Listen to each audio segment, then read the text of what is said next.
যেমন দেখুন এই কাঠামো পুজো যখন হয়, কাঠামোটা যখন আনা হয় না, আগে আমার জানা ছিল, আমার কাছে আমি পেয়েছি এরকম খবর যে বাড়ির পাশে কাঠামোটা রাখা থাকতো, গভীর রাতে নাকি একটা ছমছম আওয়াজ হতো, নুপুরের আওয়াজ। এবং এরকম দেখাও গেছে গঙ্গা থেকে, মানে ওইখান থেকে একজন মহিলা লাল কাপড় পরে গঙ্গার ধারে চলে যাচ্ছে কাঠামো থেকে।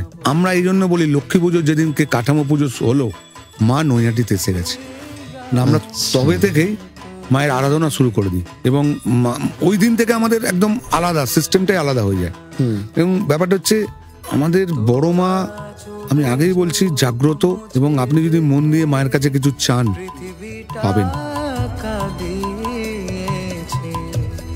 কোলে তুলে নে মামা, হব রে তোর